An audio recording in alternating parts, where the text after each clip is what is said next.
नमस्ते, मैं हूं रविंद्र गौतम और आप देख रहे हैं कमोडिटी टुडे पर डेली टॉप 10, जहां हम लाते हैं खेती, निर्यात और वैश्विक अर्थव्यवस्था से जुड़ी सबसे अहम और असरदार खबरें। आज की टॉप स्टोरीज में रंगपुर में बोरो धान की तेज रुपाई, जापान के साके निर्यात का रिकॉर्ड के करीब पहुंचना, जनवरी में इंडिया के निर्यात में 13% उछाल, बेल्जियम के एक्सपोर्ट में लगातार तीसरी गिरावट, साथ ही कोची में भारतीय मसाला निर्यातकों की अहम बैठक, जम्मू एंड कश्मीर में मौसम की मार झेलता केसर उत्पादन और किसानों के लिए शुरू हुआ एआई आधारित डिजिटल प्लेटफॉर्म भारत विस्तार। दोस्तों, अगर आप राइस एग्रीकल्चर, एक्सपोर्ट इंपोर्ट और ग्लोबल ट्रेड से जुड़ी ऐसी ही ऑथेंटिक खबरें रोज देखना चाहते हैं तो अभी हमारे चैनल को सब्सक्राइब करें और बेल आइकॉन को अवश्य दबाएं ताकि कोई भी अपडेट आपसे मिस ना होने पाए। तो आइए विस्तार से समझते हैं आज की 10 बड़ी खबरों को। सबसे पहले अंतर्राष्ट्रीय खबर, Africa conference on sustainable agricultural mechanization जो दार एस सलाम तंजानिया में आयोजित हुआ। फिलीपींस ने अफ्रीकी देशों को कृषि मशीनीकरण में सहयोग देने की औपचारिक पेशकश की है। फिलीपींस के Philippine Center for post harvest development and mechanization यानी फिलमेक ने कहा कि वह अफ्रीकी साझेदार देशों के साथ धान खेती में मशीनीकरण का अपना अनुभव और बेस्ट प्रैक्टिस साझा करेगा। फिलीपींस ने अपने राइस कॉम्पिटिटिवनेस एनहांसमेंट फंड यानी आरसीईएफ कार्यक्रम की सफलता को उदाहरण के तौर पर रखा, जिससे वहां खेतों में मशीनों का उपयोग बढ़ा, मजदूरी लागत घटी और पोस्ट हार्वेस्ट लॉस में उल्लेखनीय कमी आई। फिलमेक ने यह भी स्पष्ट किया कि वह तकनीकी मार्गदर्शन, प्रशिक्षण और संयुक्त परियोजनाओं के जरिए फूड एंड एग्रीकल्चर ऑर्गेनाइजेशन के साथ मिलकर अफ्रीकी देशों को उत्पादकता और खाद्य सुरक्षा मजबूत करने में मदद करेगा। विशेषज्ञों का मानना है कि अगर यह सहयोग जमीन पर प्रभावी ढंग से लागू होता है तो अफ्रीका में चावल उत्पादन और ग्रामीण रोजगार दोनों को नई गति मिल सकती है। अरुणाचल के तवांग से लॉन्च हुआ रक्ता ऑर्गेनिक रेड राइस। अब खबर भारत के पूर्वोत्तर से। अरुणाचल प्रदेश के मुख्यमंत्री पेमा खांडू ने तवांग से आने वाले प्रीमियम ऑर्गेनिक रेड राइस रक्ता को लॉन्च किया है। मुख्यमंत्री ने कहा कि यह चावल सिर्फ एक कृषि उत्पादन नहीं बल्कि क्षेत्र की सांस्कृतिक विरासत और पोषण परंपरा का प्रतीक है। राक्ता रेड राइस को पारंपरिक और टिकाऊ खेती पद्धतियों से उगाया जाता है, जिसका उद्देश्य है स्थानीय किसानों की आय बढ़ाना, जैविक खेती को प्रोत्साहन देना और पहाड़ी क्षेत्रों की पारंपरिक फसलों को संरक्षित करना। सरकार का कहना है कि यह पहल अरुणाचल प्रदेश में वैल्यू एडेड एग्री प्रोड्यूस को बढ़ावा देगी और राज्य को ऑर्गेनिक एग्रीकल्चर मैप पर मजबूत पहचान दिलाएगी। अब तीसरी खबर हमारे पड़ोसी देश बांग्लादेश से। रंगपुर एग्रीकल्चरल रीजन बांग्लादेश में किसानों ने चालू सीजन के लिए तय बोरो धान रोपाई लक्ष्य का करीब 65% हिस्सा पूरा कर लिया है। सरकारी आंकड़ों के मुताबिक अब तक लगभग 65.04% भूमि पर पौध रोपाई हो चुकी है।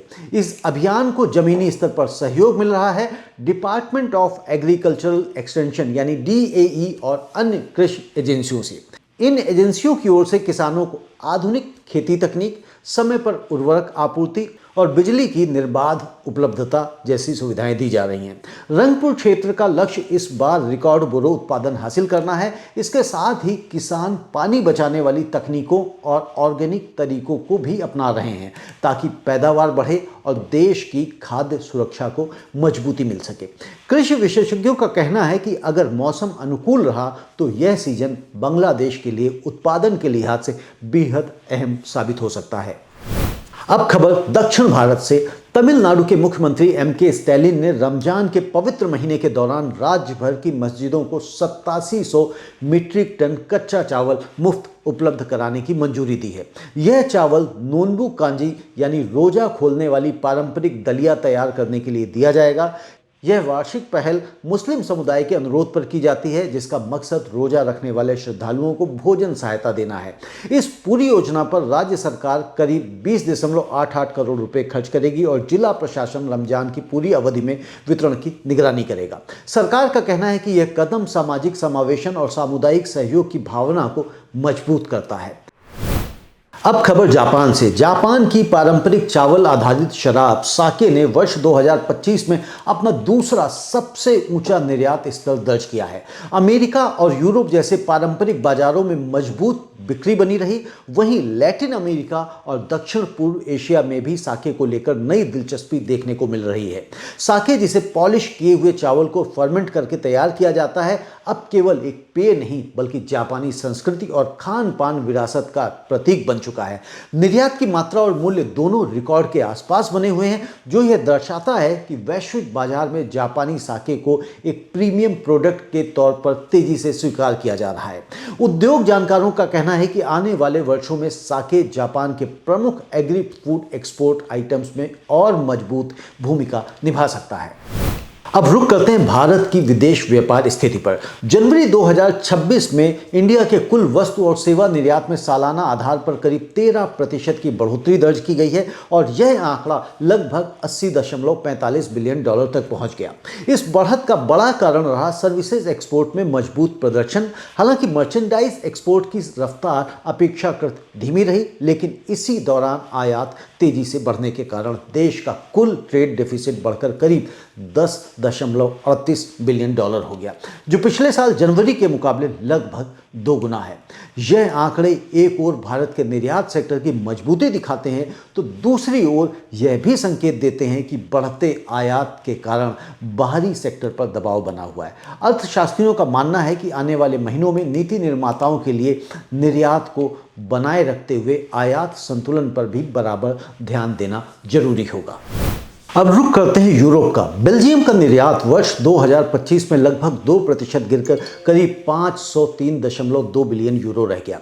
यह लगातार तीसरा साल है जब देश के एक्सपोर्ट वैल्यू में गिरावट दर्ज की गई। इसका बड़ा कारण रहा कोविड-19 वैक्सीन शिपमेंट में तेज गिरावट, साथ ही यूनाइटेड स्टेट्स जैसे प्रमुख बाजारों से कमजोर मांग। हालांकि आयात में भी गिरावट आई और वह निर्यात से थोड़ी ज्यादा रही, जिसके चलते बेल्जियम का ट्रेड सरप्लस बढ़कर करीब 26.6 बिलियन यूरो हो गया। विशेषज्ञों का कहना है कि यह ट्रेंड बेल्जियम जैसी ओपन इकोनॉमी के लिए चिंता का संकेत है, जहां वैश्विक मांग में मामूली कमजोरी भी विदेशी व्यापार पर सीधा असर डालती है। इंडिया में कृषि को डिजिटल मजबूती देने की दिशा में बड़ा कदम उठाया गया है। केंद्रीय कृषि मंत्री शिवराज सिंह चौहान ने जयपुर से भारत विस्तार नाम का AI आधारित डिजिटल प्लेटफॉर्म लॉन्च किया। यह किसानों के लिए एक डिजिटल कैंपेनियन की तरह काम करेगा, जिसमें एक ही इंटरफेस पर मिलेगा मौसम पूर्वानुमान, मंडी भाव, कीट और रोग अलर्ट, मिट्टी स्वास्थ्य जानकारी, फसल प्रबंधन सलाह और सरकारी योजनाओं का पूरा विवरण। शुरुआत में यह हिंदी और अंग्रेजी में उपलब्ध रहेगा और मोबाइल कॉल, चैटबॉट तथा आगे चलकर मोबाइल ऐप के जरिए इसे इस्तेमाल किया जा सकेगा। सरकार का कहना है कि यह प्लेटफॉर्म लाखों किसानों को सही समय पर सही जानकारी देकर उत्पादकता बढ़ाने और आय सुधारने में मदद करेगा और भारतीय कृषि में डिजिटल क्रांति की ओर एक अहम कदम साबित होगा। अब बात मसाला उद्योग की। भारतीय मसाला निर्यातक जल्द ही कोची में बैठक करने जा रहे हैं, जहां सेक्टर के सामने खड़ी चुनौतियों पर विस्तार से चर्चा होगी। मुख्य मुद्दों में शामिल हैं विदेशी बाजारों में टैरिफ को लेकर अनिश्चितता, आयातक देशों के सख्त कीटनाशक अवशेष नियम और बढ़ते फूड सेफ्टी मानक। उद्योग संगठनों और स्टेक होल्डर्स के समर्थन से होने वाली इस बैठक का मकसद है एक साझा रणनीति बनाना, ताकि गुणवत्ता मानकों का पालन करते हुए भारत की मसाला निर्यात प्रतिस्पर्धा बनी रहे और नए बाजारों की संभावनाएं भी तलाशी जा सके। विशेषज्ञ मानते हैं कि बदलते वैश्विक व्यापार माहौल में ऐसा समन्वय भारतीय स्पाइस सेक्टर की मजबूती के लिए बेहद जरूरी है। अब खबर देश के उत्तरी हिस्से से। जम्मू एंड कश्मीर में केसर किसानों को लगातार बदलते मौसम का सामना करना पड़ रहा है। अनियमित बारिश, लंबे सूखे दौर और बढ़ते तापमान के कारण केसर की पैदावार प्रभावित हो रही है। भले ही सरकार रेड गोल्ड कहे जाने वाले इस मसाले को पुनर्जीवित करने के प्रयास कर रही हो, नेशनल सैफरॉन मिशन जैसी योजनाओं के तहत उत्पादन बढ़ाने और खेती को स्थिर करने की कोशिशें जारी हैं, लेकिन मौसम की अनिश्चितता ने इन निवेशों से मिलने वाले लाभ को सीमित कर दिया है।